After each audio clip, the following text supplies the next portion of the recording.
Hello and welcome to the 175th edition of the Legal Motion College Football Podcast. In Nashville, Tennessee, I'm the professor, Matt Perkins.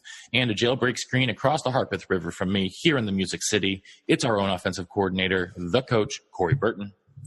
Well, unfortunately, I won't be able to do many of those jailbreak screens anymore. We got knocked out of the playoffs, and the Topper season is done, but not without some accolades.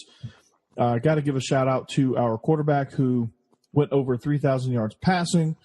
We went over 4,500 as a total unit. We had another guy go over 1,000 in all-purpose yards, and had three receivers at or over 800 yards. So, even though our record didn't reflect it, lots of accomplishment throughout the whole team. So. Yeah, tough way to end the season. Sorry to hear about that, Coach.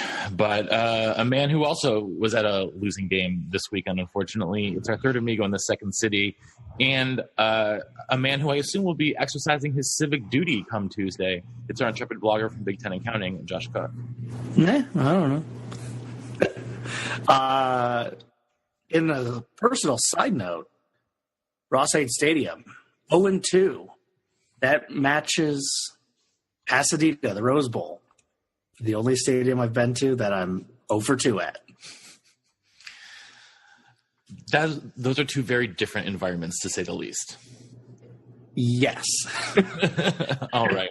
You know, ironically, in the whole Georgia-Auburn rivalry matchup, out of all the years that Georgia just completely owned Auburn, I'm 0-2 when I attend Jordan Air Stadium, just so you know. So I'm with you there. We have a lot of football to cover from this weekend, so we will start with some quick slants. Josh, so why don't you tell us a little bit more about that trip to West Lafayette? Yeah, well, I loaded up the grill. The tailgate was good, and then I had to watch Iowa be coached by the dumbest coaching staff in America, so that's always fun. Where to start? How about Noah Fant, 85 yards on 3 receptions. I believe he had 3 receptions on about 3 or 4 targets. Got to give him the ball. More. That's just terrible play calling. Mekhi Sargent, he has emerged as the best back. Torin Young has emerged as the best, secondary back because of his power. Yet the staff claims that Ivory Kelly-Martin is Iowa's best back and gave him 10 carries. He's not Iowa's best back. He's a nice developing player. I think he could have a nice future, but this 3-headed monster is weighing us down and not letting anyone get into a rhythm. Can't do that. And then this leads right to the questionable coaching. Iowa loses on a last-second field goal. They lose 38-36. But, Coach, this is why I need you to help me out. Help me understand what's going through a coach's mind. Third quarter, Iowa scores a touchdown, makes it 23-28. It's third quarter. 9 minutes left in the third quarter. 9 minutes left in the third quarter. Yeah. 9 minutes left in the third quarter. Iowa goes for 2 to make it 25-28. They don't get it. Later in the game, when they take the lead, 36-35, they do the smart thing and go for 2 to get up by a field goal. They didn't get it. If I slide some stuff on my slide rule and do some careful calculations, I'm showing that if they just kick 2-point afters, it's a tie game. Why are they chasing points in the third quarter, Coach? Well, they chase points later on because they chase points in the third quarter.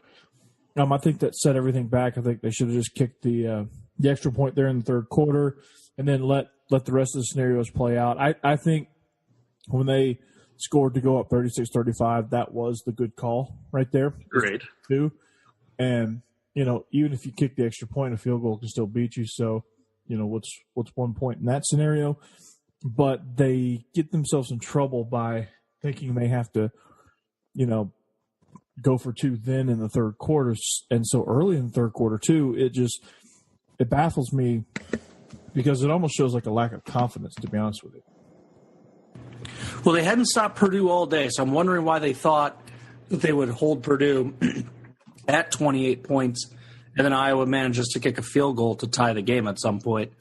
I think they panicked there in the third quarter because, maybe things stabilize. I don't know. Maybe they continue to not stop Purdue. So, maybe they thought they had to get as many points as they could because they don't know when the next time it would be that close.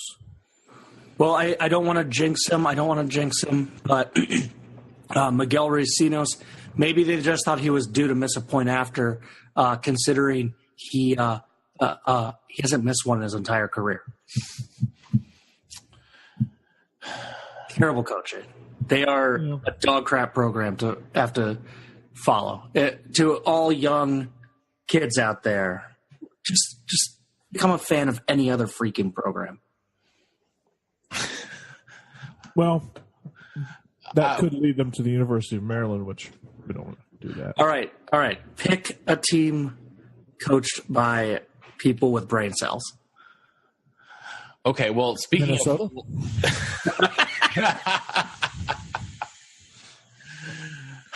speaking of poor coaching decisions this weekend, Dan Mullen made a lot of them. Yes, he did. Well, first thing I want to say with this whole, thing is it's not a good look when you lose. And you lose to a team that you have no business losing. You get your butt kicked, and then you challenge every reporter in the press room to a thumb war. He said, "You want a thumb war? Well, come up here. I'll beat your ass." That was a direct quote. Tweet that out if you want to. He just went on to say, I think he was saying that to say that there's no leadership in the locker room. I don't know where that connects, but so. If Drew Lock wanted a game to get back on track, this is definitely one of them. He was 24-32 for 250, and he threw to 3 different receivers. He spread the ball around. He was comfortable, much more comfortable than he was a week ago against what was a very good defense in Kentucky. But I'm not going to talk about Missouri. They look good. They look good on both sides of the ball, but Felipe Franks, he got benched. Well, it was about time. I mean, he was 9 for 22 and not even getting 4 yards per attempt at that point. So back up, I don't think Kyle Trask is necessarily the answer, though, in the long term. No, he's not. But he did promptly direct a 75-yard touchdown drive. He converted 2 fourth downs. So I guess he either found a that's just desperation, though. That was just pure desperation. Yeah, no, it was. I'm not basing anything off that, but I mean, if you're a Florida fan, I don't know what you take away with this because your starting quarterback, which you were beating your chest about 2 weeks ago before the world's largest outdoor cocktail party, plays so poorly he gets benched. The backup comes in, scores a 75-yard touchdown, albeit total desperation, but still, he comes right in, marches him right down the field, and you're just like, what? Missouri just puts on an offensive clinic, and your head coach is a weirdo in the press conference. So I don't know what makes it worse. And the fact that you are having to drive home in your jean shorts, that's got to suck. I guess I will say this, though, for Missouri, just to find the silver lining of what was a unusual poor performance by those Gators. But this is 2 years in a row for Drew Lock. He just picks apart that secondary, and this is one of the wins that really sparked them on that winning streak last year to get to a bowl game. So it's just Missouri being Missouri. That's right. Mullen, though, not the only coach in the state of Florida making some questionable decisions. Coach, your old head man, Mark Richt, doing some weird stuff with the quarterbacks at Miami. I really don't think he has any clue what he's doing with. I think he does know what he's doing. He's trying to get early retirement. I don't know what the heck he's doing as far as the quarterback situation, but yeah, I think I don't know if he's ready to get out of there or what. But oh my goodness, I have I cannot, for the life of me, interpret what is happening down there in Coral Gables. Maybe he's after a really hot recruit and he wants to show the recruit that he has nothing to fear about the people on his roster. That's playing the extra long game right there. All right. Well, I'm going to stick in the ACC, move on up from Miami to Winston-Salem, North Carolina, because in what is becoming a running routine around here, I'm going to start with the Syracuse Orange. They ran for 264 yards and 5 touchdowns on the ground at Wake Forest Saturday afternoon en route to a 41-24 victory over the Demon Deacs. Eric Dungey, not his best game throwing the ball. He only got 157 yards on 35 attempts, but he ran for $120 and a score. Up and down game for Wake Forest. Freshman quarterback Sam Hartman threw for 275 yards and 2 touchdowns, but also had 3 turnovers. The Orange at this point are 7-2, and they should have a walkover next week at home against Louisville, but they close with 2 pretty difficult games against Notre Dame and at Boston College. On the other hand, Wake Forest drops to 1-4 in conference, and they still have to finish up with NC State, home for Pitt, and at Duke. They could lose all 3 of those and miss out on a bowl game. That would be not great for a team that was off to a really good start this season. But Josh, I know that one thing that you predicted is halfway there and going on in Kansas. Beatty's gone, and Bert's coming in the tea leaves, right? I mean, that was my theory at the beginning of the season, and it's just because Jeff Long, the guy that hired him at Arkansas, Long kept him around. Long essentially lost his job at Arkansas because of his devotion to Brett Bielema. So they obviously have a very good working relationship. I think Brett Bielema's brand of football could be interesting in the Big 12 with so many. Just because it's so different? Yeah, and I mean, sometimes when the entire conference is zigging, if you zag, maybe become a tough matchup. Saw a little bit of that with Iowa State developing such a good defensive scheme. So that was one thing that caught my eye. But speaking about defensive schemes, Minnesota, they fired Rob Smith, their defensive coordinator. And this is big because P.J. Fleck is in his second year. Mm-hmm. He's 9-12, 3-12 overall. The team looks like it's taken a big step back. But he was not hired off of an epically awful Minnesota team. In 2016, the Gophers won 9 games, and their defense was 21st in the country. So in a little over a year and a half, P.J. Fleck and Rob Smith have burned a good defensive program down to the ground and have totally destroyed it. So I don't think it's hyperbole, and the Gopher blogs and news sources have mentioned it as well, so I'm not coming up with a revolutionary idea, but this defensive coordinator hire will determine if P.J. Fleck is going to have his job there or not, because the fans are legitimately irate that Fleck hires his friend who hasn't had a good track record as a defensive coordinator, destroys the best part of the team. And, you know, we jokingly laugh at the row the boat stuff, but Minnesota fans, they legitimately hate it because this is a team and a program with multiple national titles. They are in the Big Ten. They are a historically proud place, and you're putting freaking boat oars on their helmets. So they don't like this guy. They're looking for a reason to get rid of him. If the defensive coordinator doesn't work out, the fans are going to be sharpening the knives for him. And I also think it'll be a good case to see where does the university stand on P.J. Fleck, because they can open up the purse strings or not. They can call up Gene Chizik, who's just retired and hanging out down in Auburn to be closer to his family. They can offer him a boatload of money, and maybe he'll come up. Who knows? Worked out for North Carolina. That's the one time North Carolina was good. It was when they had Gene Chizik. Or they can just go the cheap route and get someone for like $350,000 a year, go super duper cheap.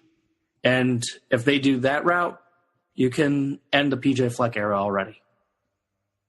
All right. Well, I, for one, I'll take 350,000. In the PJ Fleck era. Just saying. well, part of me wants PJ Fleck to go because I think he's a black mark on the Big Ten. The other part of me wants him to stay so that Wisconsin can just keep beating them. Hey, Matt, the way Wisconsin's been playing this year, don't sign those checks that they might not be able to cash. Okay. You know what? I'm not saying I'm like feeling myself after like a 2-touchdown victory against Rutgers at home. That was pathetic. By the way, I called that on our spread formations. Guys, this week I was in the lead again. I went 3-2. Coach went 2-3. Josh went 1-4. Who did I miss? I'm being consistent, though. I like it. Yeah. So we all of us were on Iowa State covering that 14.5-point spread at Kansas. Coach and I both picked Rutgers to cover the 30-point spread at Wisconsin, and I picked Baylor at home to cover against Oklahoma State, and they ended up winning outright. We all picked Ohio State and Army to cover at home. Both teams won, neither team covered. But Coach, another interesting game around the SEC this weekend was the matchup between Texas A&M and Auburn. Yeah, I mean it was definitely a fun one to watch. It featured one of the highlights of it was Trevion Williams had snatched a one-handed screen pass, broke 18 tackles from 82,000 people, and scored from 14 yards out. So obviously a little hyperbole there, but he did really catch the ball with one hand. He did really break multiple tackles and bowl his way to the end zone. But it was one of those things where a friend of mine actually called me, who's an Auburn grad, and he said, well, Auburn won that game in just about as Auburn of a fashion as you could. So a freshman catching an 11-yard touchdown with 1:41 left was just kind of how they did it. You're surprised that a freshman who hadn't really contributed a whole lot contributed here in a big way. So he went up and got one there. I think, Matt, you texted, did Texas A&M score too quickly? And the answer is nope. Yes. Well, no, did they? They couldn't stop them afterward. That was the problem. I had zero defense whatsoever. Yeah, and as bad as their defense was, they scored. You never want to fault a team for scoring, but they just 14 unanswered in the fourth quarter. So it's just one of those things where Stidham finally played well. The offensive line was a roller coaster, which is not abnormal. It was just a kind of a back and forth game, very entertaining game, especially if you like offense. And Trevion Williams, of course, ran for 107 yards and scored twice. He also caught 5 for 75 and added a third one. And that touchdown was the one I just described where he just went beast mode. But Texas A&M, oddly enough, didn't complete a pass until the final play of the first quarter. And Auburn's run defense,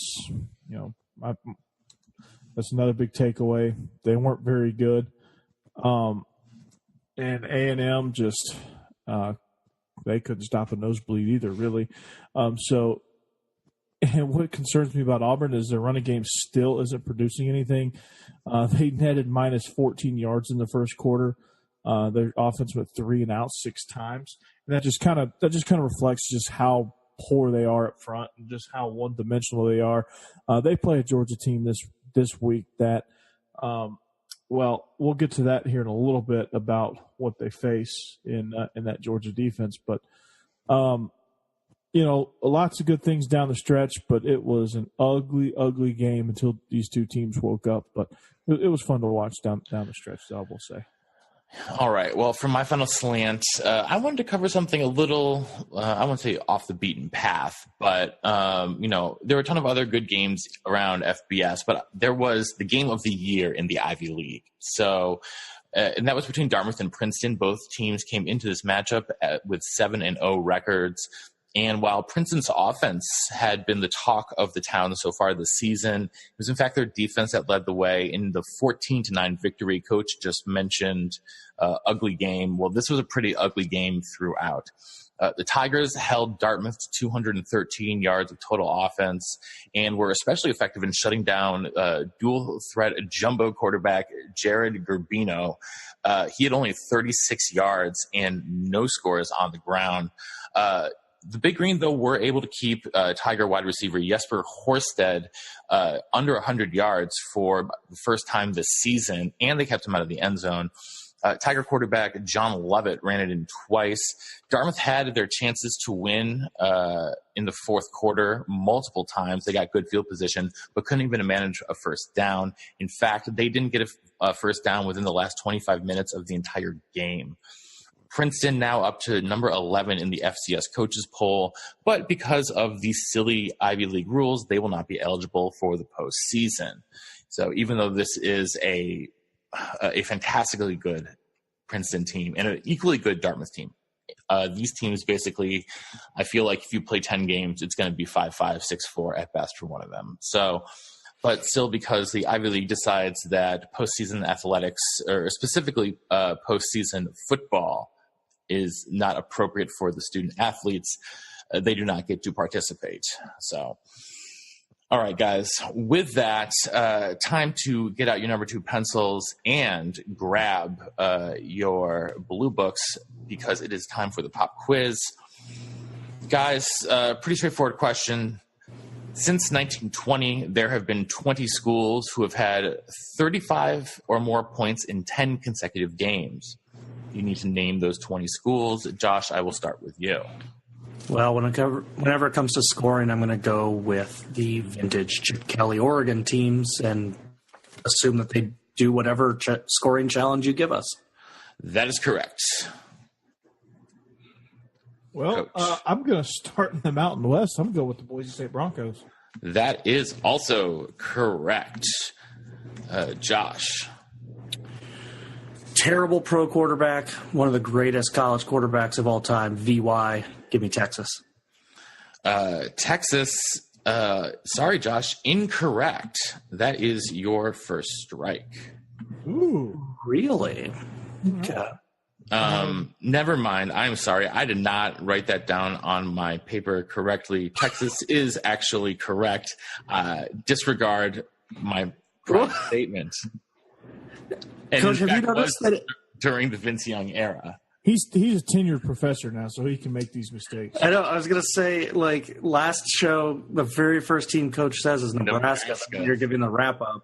You don't even. You're like, I can't believe you guys didn't get Nebraska. I don't think they're making this list. Hey, guys, see what happens. I know. I bet at this point I'm freaking Professor Emeritus. Like, I can do whatever I want, and no one can say anything. I run the department. Yeah, that you do. Department of BS. Oh boy. Going off the rails on a crazy train. With that, Coach, what's your next guess?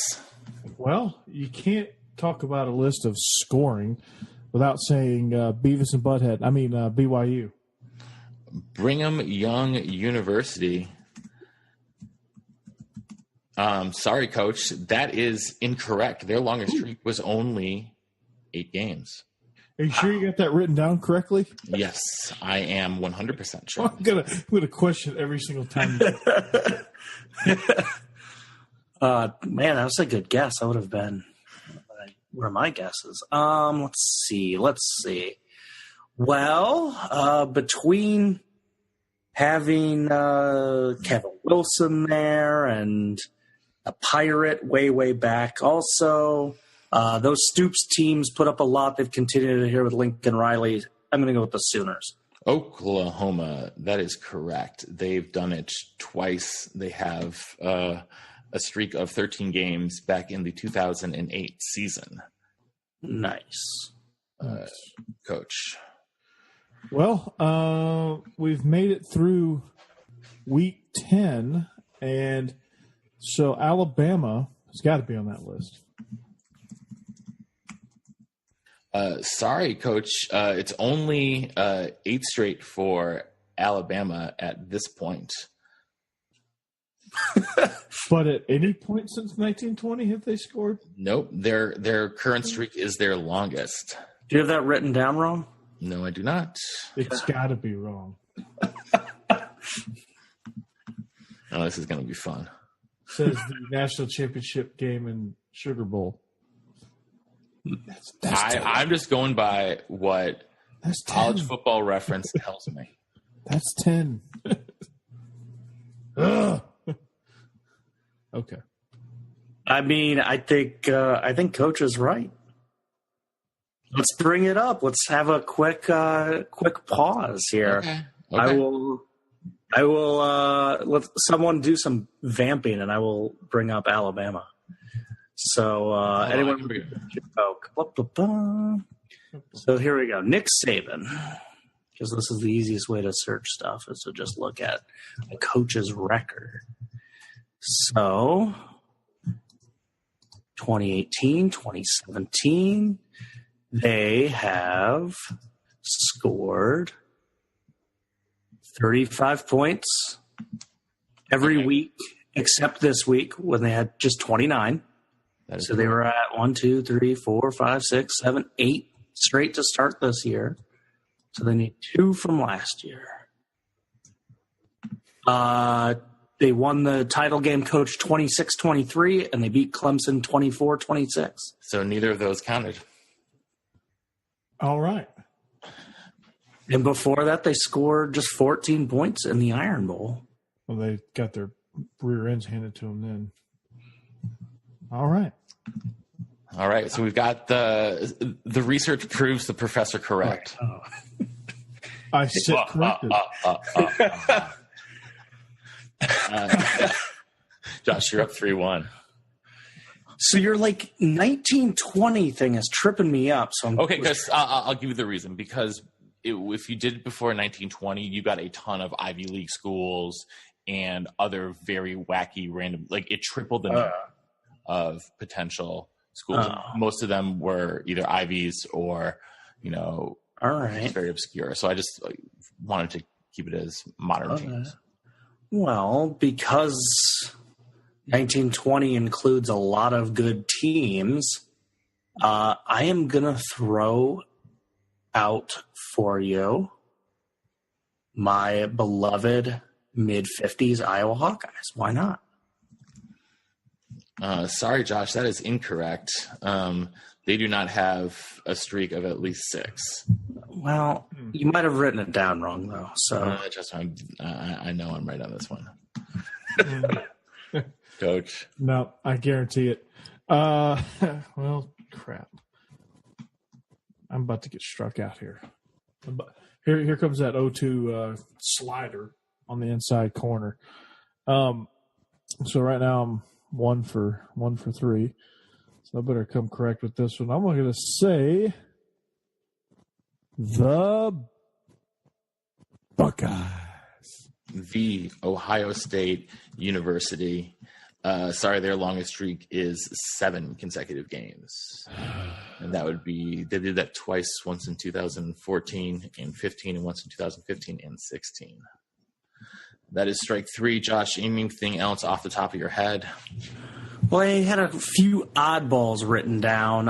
One of the oddballs was the great Matt Johnson quarterback-led Dino Babers coached Bowling Green Falcon team. That is correct. They put up a lot of points. Yep, they did that. They had 2 streaks of 10 or better. We never went with the Pirate, so I would throw throw Texas Tech in there just because his Washington State teams have been a little bit more erratic. Texas Tech is also correct. Back in 2008, they did 10 consecutive games. I would be I inclined. believe that was Michael Crabtree season. Okay. I would be inclined to give, based on the Big 12's unwillingness to play defense, back when RG3 was shredding defenses, maybe Baylor? Yep. Baylor has the third longest streak, 13 consecutive games. Maybe because of the 1920 thing, I would contemplate the service academies, Minnesota. And then lastly, I had jotted down the other team that you always think of with big offenses, Oklahoma State, because they've had obviously Gundy now, but before that they also had, freaking Barry Sanders. Barry Sanders is the correct answer for that. Yeah, he led them to 10 straight games back in 87 and 88. So well done. Wow. Teams you missed: Nebraska back in 95-96, they won 13 in a row. Oregon did have the longest streak back in 2011-2012. They went 15 in a row with 35 plus. Teams you missed included Florida State, Nebraska, Texas A&M, Stanford, Houston, Fresno State, South Florida, Hawaii, Marshall, Washington, Clemson, and Western Kentucky. So, all right. Well, with that, let's get to the deep roots. And we'll start as the game that was billed as the game of the century, but ended up being kind of a snoozer. Alabama went into Baton Rouge and had their way with the Bayou Bengals, 29-0. Not a lot went right for LSU. Probably their greatest achievement of the game was either the fact that they were able to pick off Tua for the first time all season, or that they made him play in the fourth quarter for the first time all year. Coach, but what really impressed me was Bama's D. They just straight up showed up. Yeah, they really did. And I don't know how much of it was Bama's defense and LSU's just inability to finish off drives. I mean, you saw it 2 weeks prior to this, before their bye week. It was death by field goals. And for the longest time, until Georgia broke the dam, it was death by field goal in that game. And it was, Georgia was in it late in the fourth quarter, and then the dam just broke. But against Mississippi State, it was field goal. They moved the ball, but they couldn't finish a drive. And that's because they can't handle superior defensive lines. If you're really good against the run game against LSU, I love Joe Burrow. I think he's a good quarterback, but I just don't think their passing game and their pass protection can hold up against teams with elite pass rushers and elite defensive linemen. What Georgia didn't have was an elite defensive lineman. They get beat. What Mississippi State didn't have was depth, but their defensive line kept them in it till the end. And then, yes, I do like Alabama's defense a lot. I do like their team a lot as in terms of how talented they are, and they're probably favored in most matchups across the board. You go linebacker to linebacker, and Alabama's probably going to win that, on paper. You match up units against any other team. There's probably a reason why Alabama's been killing people. But, Matt, I think with this game, one text message summed it up the most. And you said, quote, Tua is a blank cheat code. Yeah, that's how I feel. It's not fair that they finally have an elite quarterback, because they've always had everything else. Let me ask you this. Oh, by the way, I'm going to apologize right now. There is a tornado alarm going off in my neighborhood at the moment.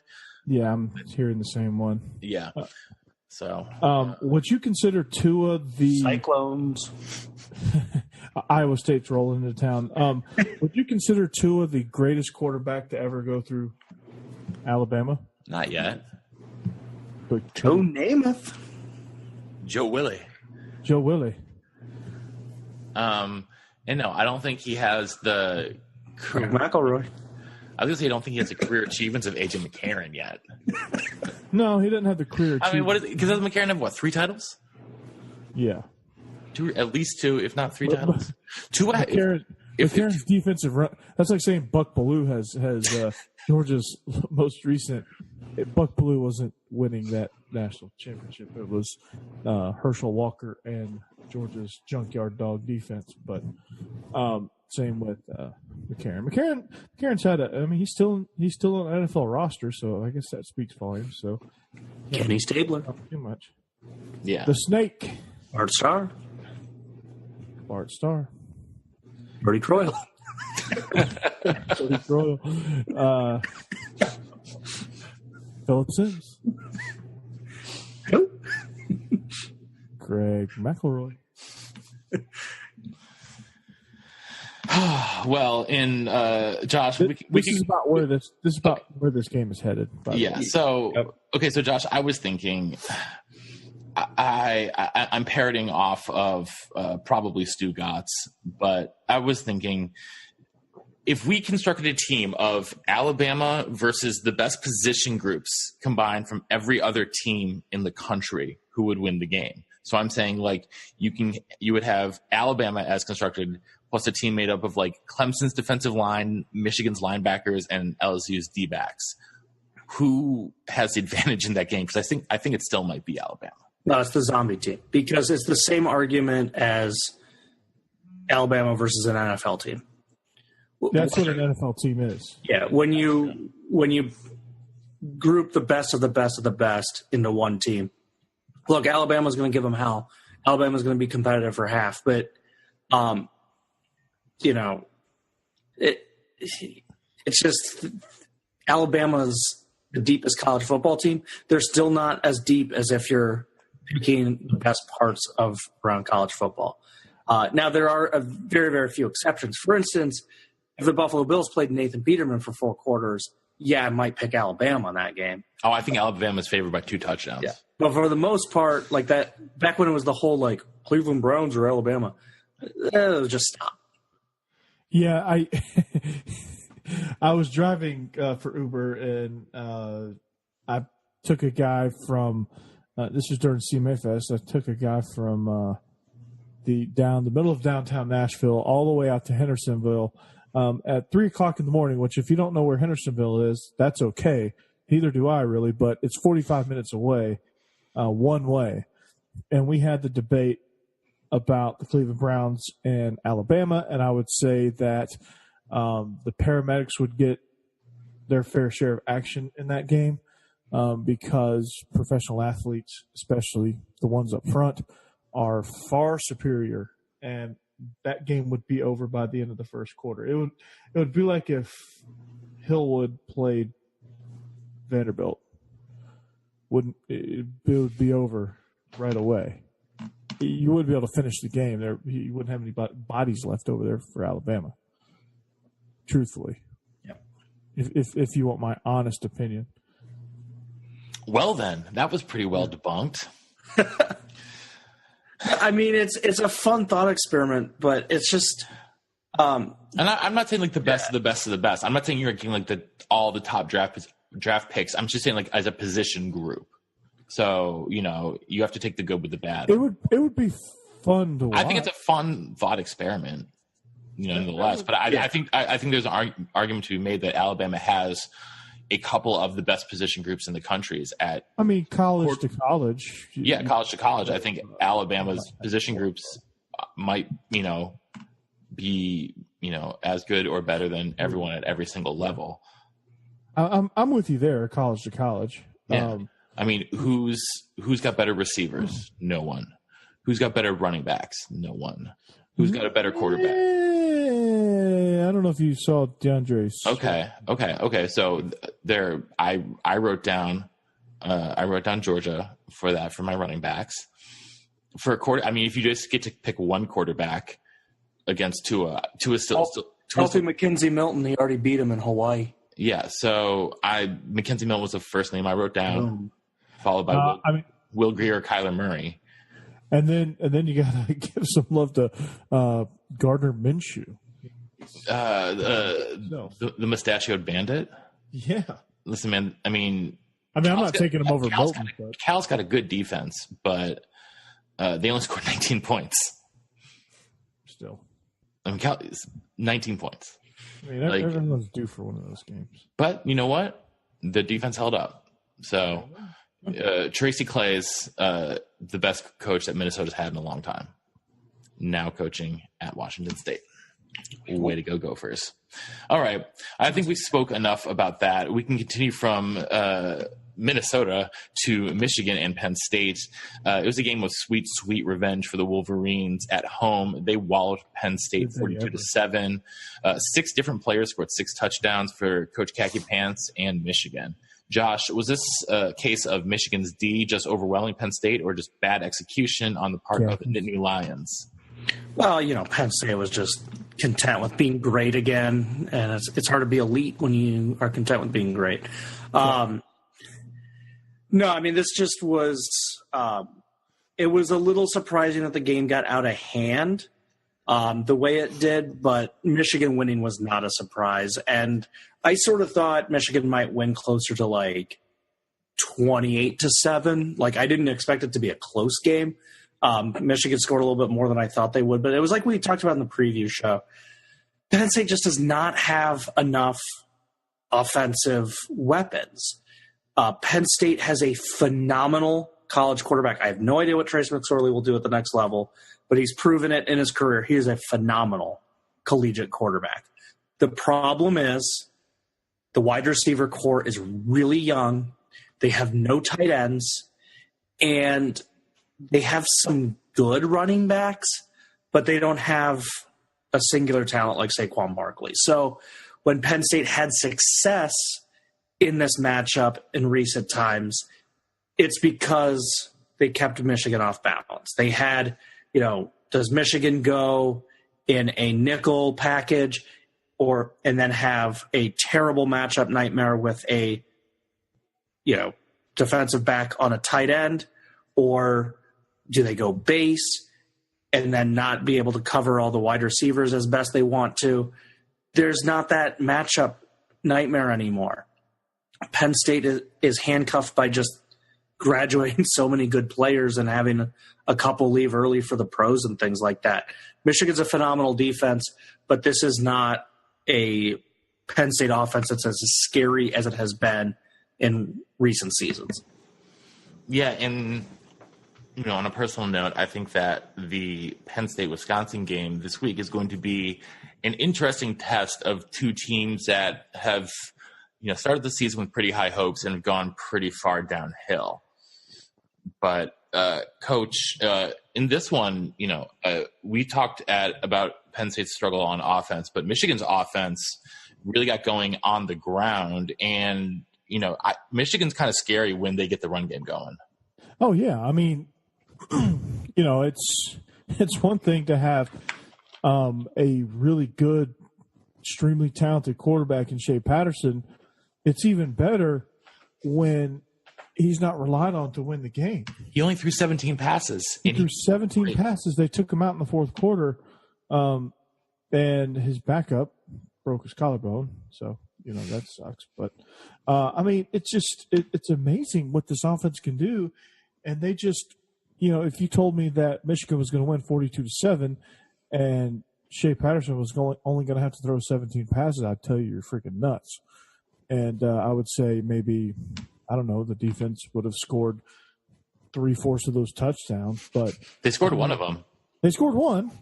So, but still, the offense put up 35 without really throwing all that much. That's scary because, they have weapons in the receiving core. Donovan Peoples-Jones and Zach Gentry are two targets that come to mind for Michigan.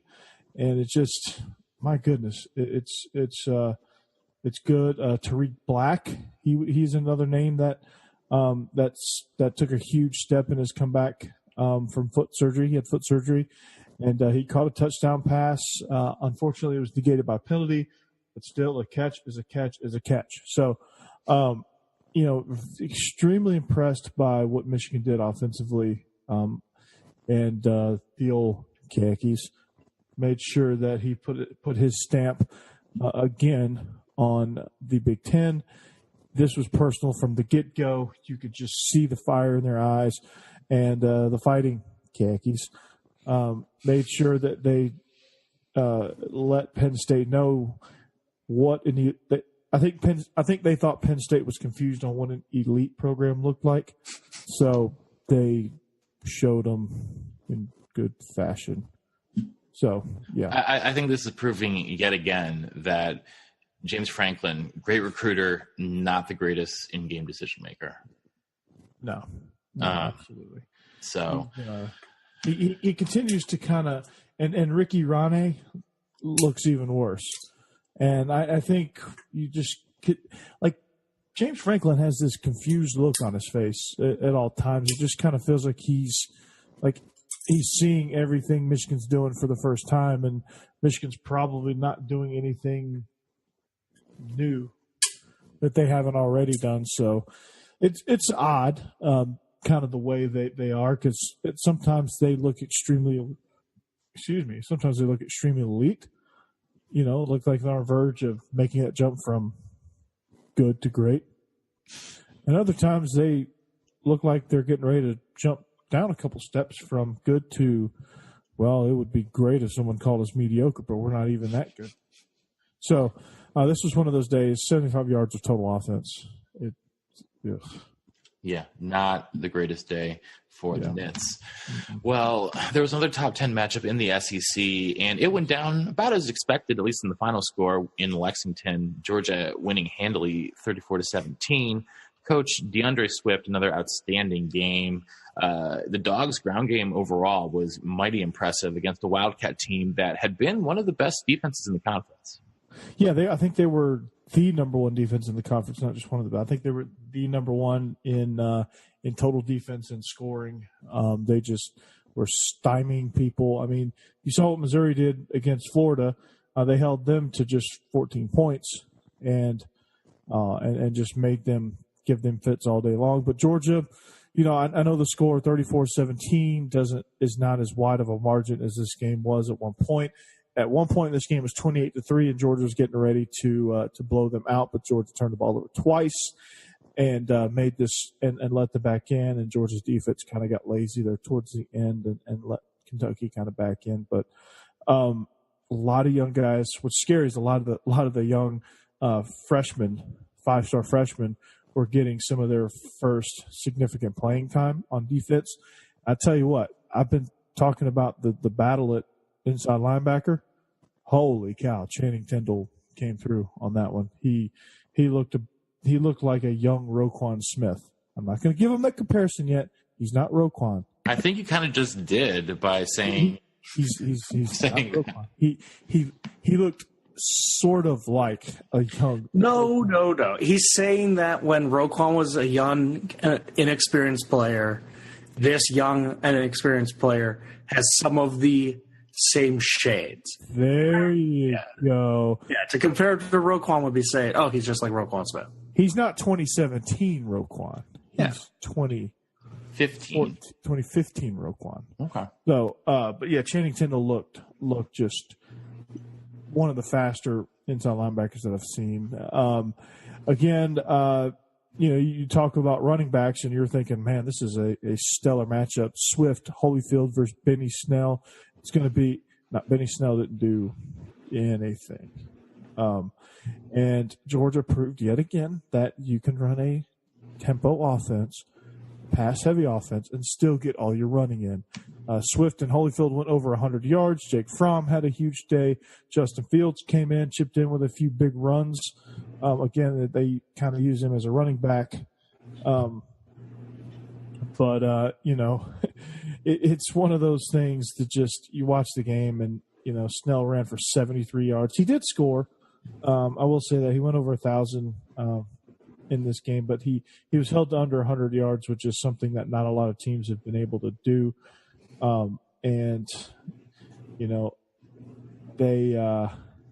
Kentucky just didn't look like they were able to hang in this game. But, Coach, I will say, though, you did text me at one point saying they make Terry Wilson look like Russell Wilson. I did text you that because he had a good game. He had a pretty good game. He did. He really did. And I texted you that he was like 7 of his first 7, something like that. I think he was on fire. He was throwing balls in there that like over the last couple of games, Terry Wilson could only complete fast screens. Mm-hmm. That's how incompetent he looked coming into this game. Yeah, especially against Missouri. Yeah, especially against Missouri. And I'm trying to give you a little context here. Then he comes in. I mean, he's a good quarterback. Don't get me wrong. He can throw. I that's probably a little bit hyperbolic of me to say that he can't throw at all. But I mean, he'd been struggling, and rightfully so. But he came out and made some really brilliant throws. Especially one. There was a dig route that he threw. It was about a 15-yard throw, but there was a defender on the back of his intended receiver. There was another safety closing in to close that window, and it was closing fast. And he fired a pellet in there, and there was only one spot you could have put that ball, and not A, gotten the receiver killed, B, the trailing defender could have swatted it away, and he stuck it right in that spot. And it was a completed pass. The defender was able to stop on a dime, corkscrew, and gain another 8 yards. So that was probably Terry Wilson's best throw of the day. But to kind of sum this up, J.R. Reed said this quote. He said, "We understand that Benny Snell was maybe the next Herschel Walker or something like that." He said, he continued to say, "We just wanted to come out and prove that there's only one Herschel." I'm sure you love to hear that. Yeah, it was good. I was like, that's red meat to a Georgia fan right there. I know that's red-blooded, dog-loving American, as someone described on the message boards. But that was a pretty cool quote to see. But I mean, it was good to see that Jeremiah Holloman was once again heavily involved in the offense. Riley Ridley had a huge day. I think Mecole is a little bit more banged up than he let on. Yeah, they said they're not sure if he's going to play next week. Yeah, and rightfully so. He had one of the kickoff returns, or maybe it was a punt return, that I think he kind of got up gingerly, and you never really saw him for the rest of the game. So he wasn't really much of a factor, and honestly didn't need to be. Charlie Warner caught a touchdown. He's the other tight end. Isaac Nauta had a pretty decent day. I mean, there's just a lot of offensive weapons, and Jake Fromm was getting a lot of people involved in this one. So it was good to see that this Georgia offense just kind of finally woke up and finally started fast. And that was the biggest key, is just, they haven't really started that quickly. Pretty much all season, I should say. So it was kind of an all-around complete game for Georgia. Again, the score was kind of more lopsided than the score would indicate. Mm-hmm. Usually you can say, well, that score, yeah, that makes a lot of sense. But this game was one of those where you're like, oh, how's it? They were killing them at one point. Well, I don't see it, but okay. Hey, they blew them out. Josh, I know that in your poll, your last two teams in for the playoff, or I should say the two teams that would be competing for your final spot, are these Georgia Bulldogs and the team we just talked about, Michigan. What do you think how do you split the hairs between these two teams? Well, Michigan hasn't had a second bite at an elite team apple. They played Notre Dame very early in the year and came up short on that one. So I'm going to be looking at how do they handle Ohio State. Same thing with Georgia. I mean, Florida is a nice team, but not an elite team. And Georgia struggled with LSU. Correct, Coach? Yeah. So I want to see how Georgia looks and what they've already clinched, the SEC title game. So to me, that's going to be the hair to split. The X factor for all these teams is if Notre Dame wins out, how do you not have them in? So, but it's really nice that we have 5 power conferences for a 4-team tournament. So that makes a whole lot of sense. I'm calling it here. Notre Dame is not winning out. They are losing in the Carrier Dome. Ooh. Next week. Ooh. I'm not sure we've had a prediction that bold since Kansas over Texas. All right. Well, I am slurping up that orange Kool-Aid right now. Yeah, you are. I love it. Well, different shade of orange did not do as well this weekend. They came up just short in a good old-fashioned shootout in Austin. Mountaineers came out on top 42-41 thanks to some pretty gutsy play calling by Dana Holgorsen, going for two and getting it with 16 seconds left in the game to go on top 42-41. Josh, I know you love hating on both of these coaches, but you got to at least give Holgorsen a little credit for that play. I know that, we're probably judging by the end result. And if they don't get it, we're saying, oh my God, what was he thinking? Just get the tie and play for overtime, blah, blah, blah. But I just love the moxie he showed, and he left in the hands of Will Grier. He's on the short list for second best quarterback in America. So would you give Holgorsen any credit for that? Well, I mean, what do they say about like when it's a 4th and 1 and you don't get it? It's like, what's that say about your team that you don't have the confidence that you can get 1 yard? I mean, West Virginia had 578 yards on Texas's crappy defense. He's probably sitting there thinking, dude, it's 2 yards. Of course we can get 2 yards on this pathetic defense. So I think it was a great call. Put your money where your mouth is. And that's what Dana Holgorsen did. And I mentioned it previewing the show that Texas's defense, everyone was like, slurping them, to steal your word, Matt. They hadn't played anybody other than Oklahoma, and their defense was shredded by Oklahoma. I think what's amazing is all the silly mistakes West Virginia did to keep this game close, including you don't see a team do this very often and win the game. West Virginia had 14 penalties for 120 yards. Did we lose Josh? No, we didn't. I think you guys lost Matt. No, that is pretty weird that you get that many penalties and still win. 2 more touchdowns for David Sills, West Virginia. He's now got 11 on the season, second in the country, tied with J.J. Arcega-Whiteside and Andy Isabella, who I don't know if you guys have been following. And Alex Hornibrook. UMass football this year. I assume that you're not. But they're a little bit improved. Well, their offense is putting up some point, and Andy Isabella has been absolutely going off. His last game against Liberty, crazy win in 3 overtimes, 9 catches for 303 yards and 2 scores. Yeah. Previously, he had put up a run of games with 198, 191, and 174 in 3 consecutive weeks. I mean, they've won 4 games this year. That's a pinch better product. Yeah.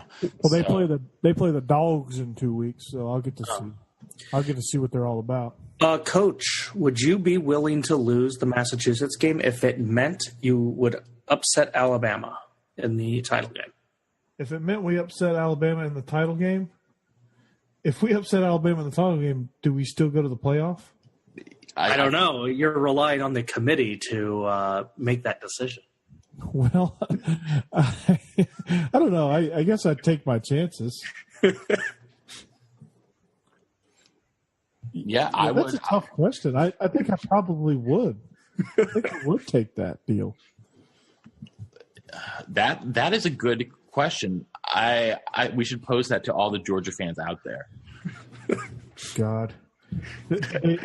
Actually, no. I have an even tougher question for you, Coach. Would you lose to Georgia Tech if it meant that you upset Alabama in the title game? Let's put it this way. I might be willing to lose any game if it meant we could upset Alabama in the title game. All right. Well, as for the title game in the Big 12, Coach, do you think it's going to end up being this West Virginia team that just won, or do you think that Iowa State actually has the tiebreaker over them, I believe. But do you think that West Virginia is Iowa State now in pole position to be number 2 in the Big 12? Do you know? That would be a Josh question. I'm not exactly positive. Let me see. So Oklahoma has a tiebreaker over Iowa State. Oklahoma and West Virginia yet to play. I believe that it's the finale for both teams. Iowa State has the tiebreaker over West Virginia. Iowa State has Texas left on their schedule. But West Virginia's 5-1 in conference right now. So if they win out, yeah. Yeah, that's right. So if West Virginia controls their own destiny as it is. I'll tell you who doesn't is Kansas State. They're one. Nope. I think some people, for why Iowa State is still listed as a team that can make the title game, is I think most people are operating under the assumption that West Virginia doesn't pull the upset of Oklahoma. Right. Yeah, that makes sense. If they drop down to 2 losses, then West Virginia's going to need a little bit of help if they can't beat Oklahoma. But then Iowa State's going to have to win at Texas. Again, have you seen Texas? I have. They can win at Texas. I'm just saying. This Iowa State team, I think, is they really got to worry about, though, last game of the season, they're playing Incarnate Word. San Antonio's tough this time of year. No, that's one of those goofy makeup games. They had their opener against South Dakota State. Oh, yeah. South Dakota State. Yeah. Akron was Nebraska, but yeah, there was some weird Midwest weather way back. Yeah. So, okay, well, let's get to the final game before we go even further off the rails. Northwestern looked to be in it at times, but the Wildcats dug themselves too big a hole in the third quarter to complete the comeback against the Irish at home. Ian Book had possibly his best game as a starter, and now the Irish are 9-0. Josh, what was your biggest takeaway from this one? I guess it's just Northwestern didn't do the things that they had to do to pull the upset. No takeaway, or excuse me, they had just one takeaway, but I felt like they needed to do more in regards to that. I talked about how they might need to find a way to manufacture some non-traditional points. Well, they didn't really get much out of their punt return game. They didn't get anything from their kick return game. Not that it really mattered since they lost by 10, but they also missed a field goal, so a few points left out on the field with that. Northwestern played a really good game. Northwestern had a nice comeback in the fourth quarter, only lost by 10 to the fourth-ranked team. So it's Northwestern playing above their heads. Usually that keeps them in the game like it does right now. And when they do pull an upset, it's because they do one of those little things like win the turnover margin by such a wide thing that it gives them those extra possessions, or they have a defensive touchdown, special teams touchdown, things like that.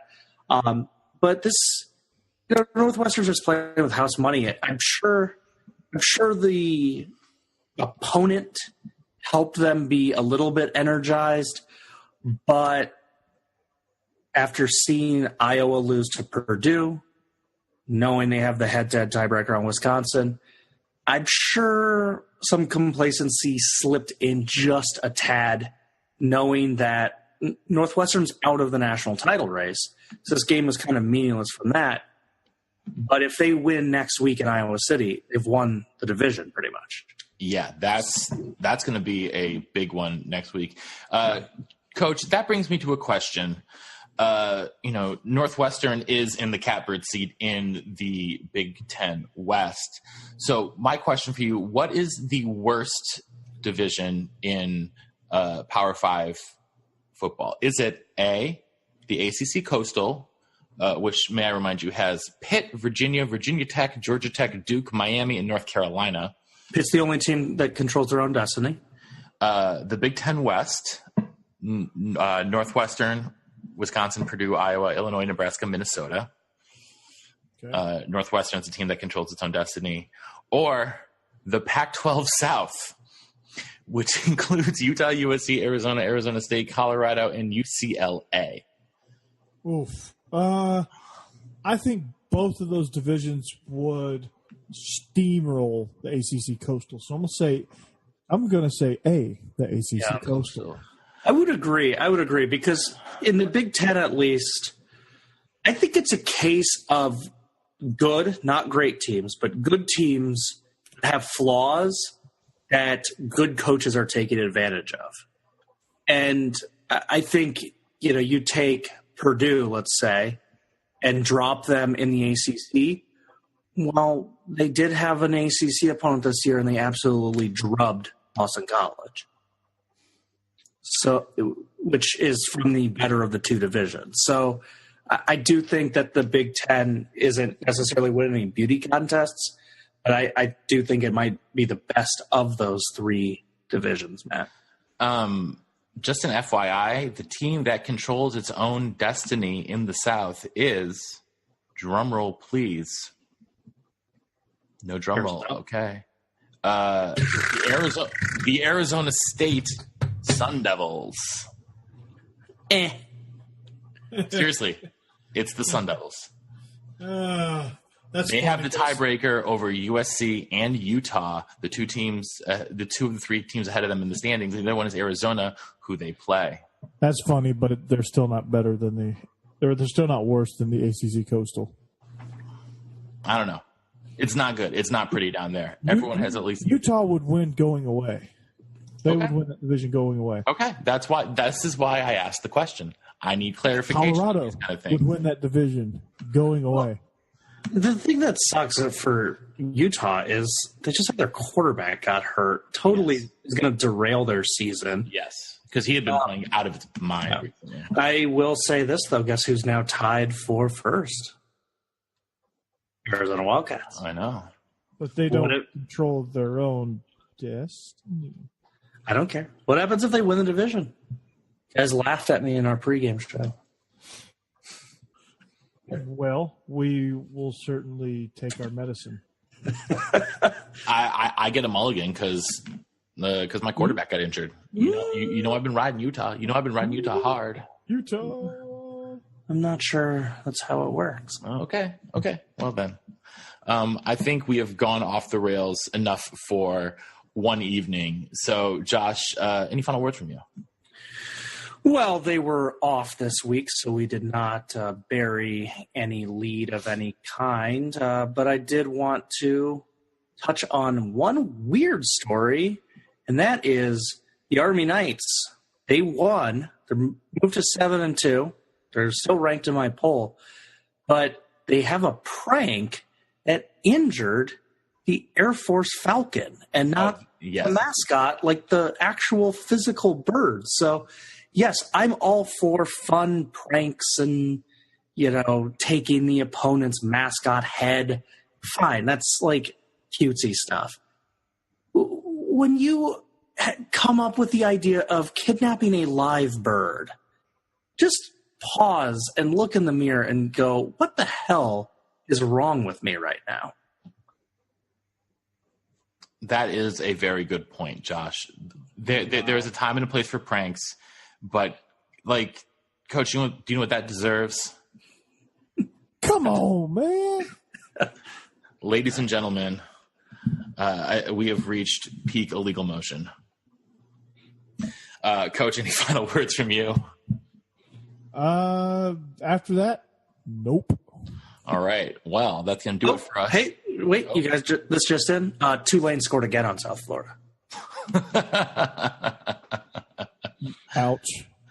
We will be back later this week to preview, all the games for Week 11. So until then, on behalf of our own offensive coordinator, the coach, Corey Burton, here in Nashville, Tennessee, and our intrepid blogger from Big Ten and Counting, Josh Cook, up there in Chicago, Illinois, this is the professor in Nashville saying so long and see you next time on the Illegal Motion College Football Podcast. Go, go, go, go, go. Yes, another touchdown for Tulane. Thanks for listening to the Illegal Motion College Football Podcast. To get in touch with the show, email us at illegalmotionpodcast@gmail.com or follow us on Twitter at illegal_motion.